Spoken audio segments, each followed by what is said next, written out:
Channel کو subscribe کریں اور بیل کے آئیکن پر پریس کر دیجئے تاکہ ہر نئی ویڈیو سب سے پہلے آپ حاصل کر سکیں۔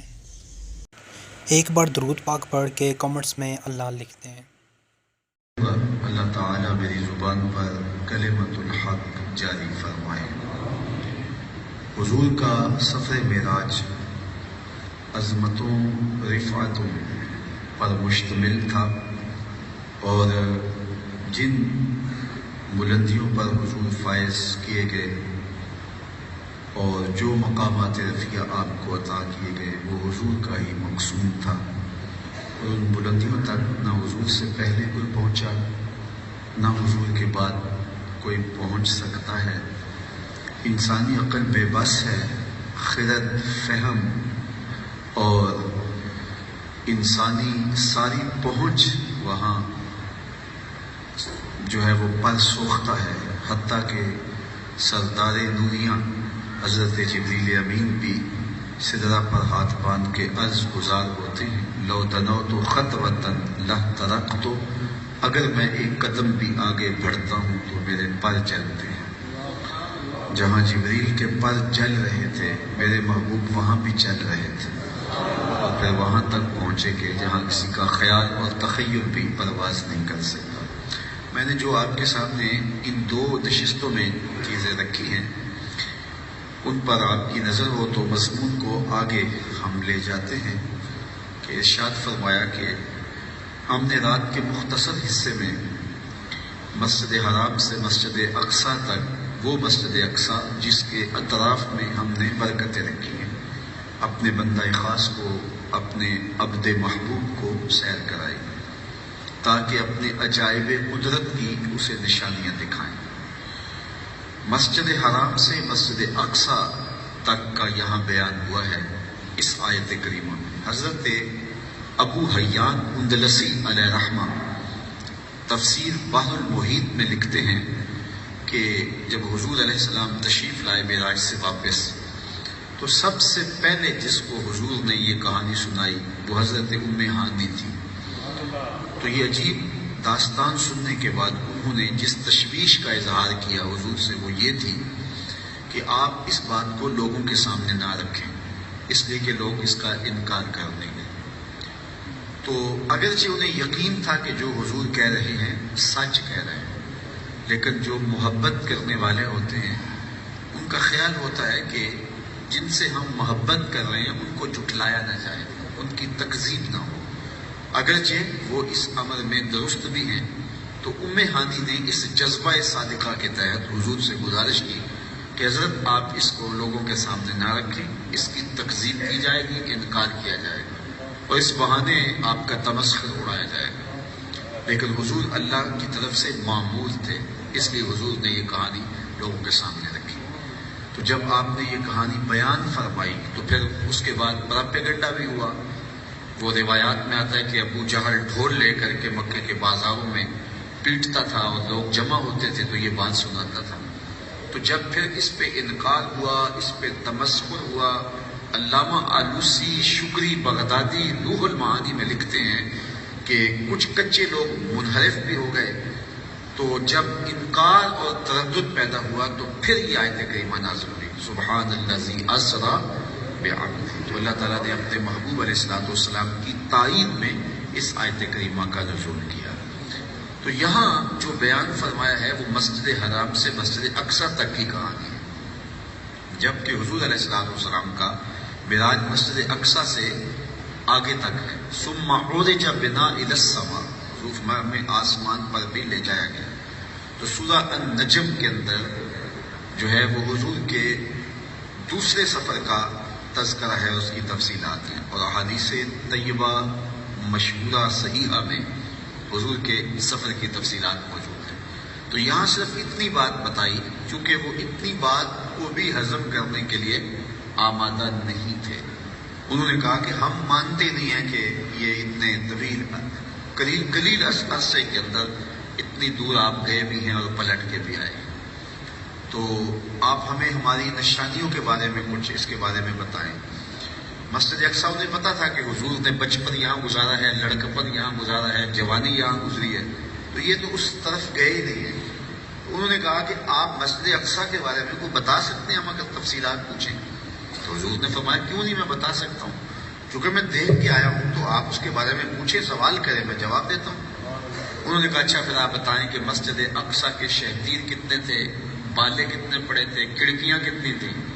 حضور فرماتے ہیں کہ میں نے دیکھا تو تھا لیکن اس تفصیل سے تو نہیں دیکھا تھا، کیونکہ جو انسان بادی النظر میں دیکھتا ہے تو ایسی تفصیلات ازبر نہیں رکھتا۔ آپ مجھے پوچھے، مجھے یہاں یہ 25واں سال شروع ہو گیا یہاں، اگر کوئی مجھے کہے کہ جناب اس مسجد کے بارے میں آپ جانتے ہیں، اس کو دیکھا، تو میں نے کہا کہ میں تو بنیادوں کی مٹی کھودتا رہا ہوں، تو مجھے تو کیوں نہیں پتا ہوگا۔ تو وہ کہے کہ اچھا بتائیں کہ بلب کتنے لگے ہوئے ہیں، تو شاید میں جواب نہ دے سکوں۔ مجھے پوچھے کہ اس مسجد میں پنکھے کتنے لگے ہوئے ہیں، تو میں جواب نہیں دے سکوں۔ مجھے پوچھے کہ اس میں بٹن کتنے لگے ہوئے ہیں، تو میں جواب نہیں دے سکوں۔ تو آپ کہیں گے آپ غلط بول رہے ہیں کہ آپ نے دیکھا ہی نہیں۔ میاں میں رہتا یہاں ہوں، میرا گھر مسجد کے اندر ہے، لیکن اس کے باوجود اس تفصیل سے دیکھنے کی بندہ عادت نہیں رکھتا۔ حضور نے جب کہا کہ میں مسجد اقصیٰ دیکھی ہے، تو انہوں نے کہا کہ بتاؤ شتیر کتنے ہیں، بالے کتنے ہیں، کھڑکیاں کتنی ہیں، کھڑکیوں میں میخیں کتنی لگی ہیں؟ حضور فرماتے ہیں میں نے دیکھا تو تھا لیکن اس تفصیل سے تھوڑا دیکھا تھا۔ لیکن انہوں نے سوال یہ کرنا شروع کر دیا۔ میں ایک لمحے کے لیے پریشان ہوا، پھر اللہ نے میرے لیے مسجد اقصیٰ یوں کر دی جس طرح چچا ابو طالب کا گھر ہوتا ہے۔ فرماتے تھے میں دیکھتا جاتا تھا اور بتاتا چلا جاتا تھا۔ تو جب میں نے ساری تفصیلات بتا دی تو اب تو انکار نہیں کر سکتے تھے قریش، کہنے لگے اما النعت فقد اصاب، واہ واہ، آپ نقشہ بیان کرنے میں تو بڑے ماہر ہیں، آپ نے یہ دعویٰ کرنا تھا، پلاننگ تھی تو پہلے کسی شخص کو بھیجا، تفصیلات منگوائیں، ان کو یاد کیا اور ہمارے کہنے پہ ان کو بتا دیا۔ حضور نے فرمایا تم عجیب لوگ ہو، پہلے کہتے تھے تفصیل بتاؤ تو مان لیں گے، بتائی تو آپ کہتے نہیں مانتے۔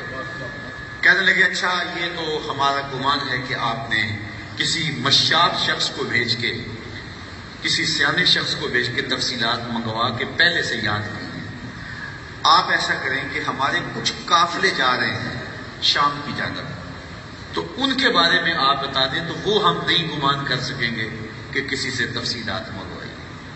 تو حضور نے فرمایا چلو وہ بھی سن لو۔ علامہ آلوسی شکری بغدادی علیہ رحمہ روح المانی میں لکھتے ہیں اور باقی لوگوں نے بھی لکھا، حضور فرمایا تمہارا ایک قافلہ مجھے مقام روحہ پہ ملا تھا، میرا جب براق گزرا تو ان کا اونٹ بتک گیا اور ایک سوار گر گیا، گرنے کی وجہ سے اس کا بازو ٹوٹ گیا۔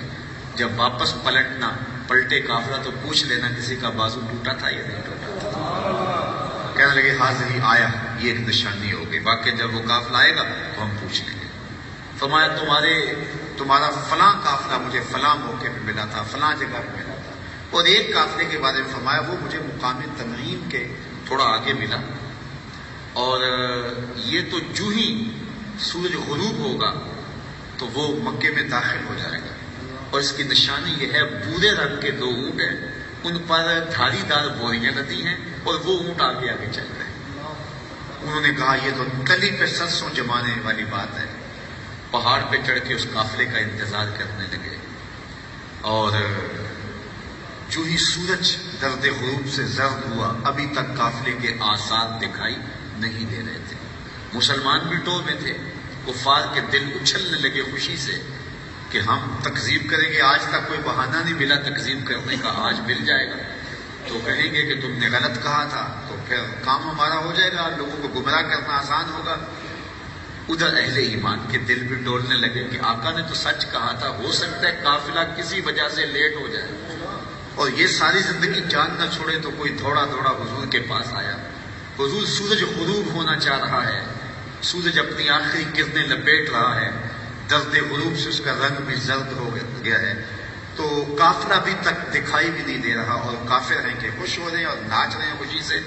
حضور کے دل نازک پہ بھی گرانی آئی، لیکن فوراً جبریل امین حاضر خدمت ہو کے حضور کے دل زار کو تسلی دیتے ہوئے عرض گزار ہوئے محبوب پریشان نہیں ہونا، جب تک قافلہ نہیں آئے گا سورج ڈوبنے نہیں دیں گے۔ اللہ اکبر۔ علماء نے لکھا ہے کہ سورج اپنی آخری کرنیں لپیٹ کے جب ڈوبنے لگا تو کسی کافر نے کہا قد غربت الشمس، وہ دیکھو سورج ڈوب گیا ہے، تو مسلمانوں نے کہا ذرا منہ اٹھا کے دیکھو وہ قافلہ بھی آ اور جب قافلہ قریب آیا تو دیکھا تو جو نشانیاں میرے حضور نے بتائی تھی وہی نشانیاں پائی. پورے رنگ کے 2 اونٹ تھے، دھاری دار، اس پہ بوریاں لدی تھی. اب تو انکار کرنا چاہتے بھی تو نہ کر پاتے، لیکن انہوں نے کیا کہا؟ ھذا من سحر ابن ابی کبشہ، یہ ابو کبشہ کے بیٹے کا جادو ہے جو سر چڑھ کے بول رہا تھا. اور یہ کہہ کے انہوں نے اس حقیقت واقعہ کا انکار کر دیا. تو وہ انکار پہ انکار کرتے رہے. رب نے اپنے محبوب کی تائید میں یہ آیت نازل کی، سبحان الذی اسری بعبدہ. محبوب یہ انکار کرے، میں رب ہو کے کہتا ہوں سبحان اللہ. سبحان الذی اسری بعبدہ، جس نے اپنے بندے کو سیر کرائی. من المسجد الحرام الی المسجد الاقصی، اللہ اکبر، مسجد حرام سے مسجد اقصی تک.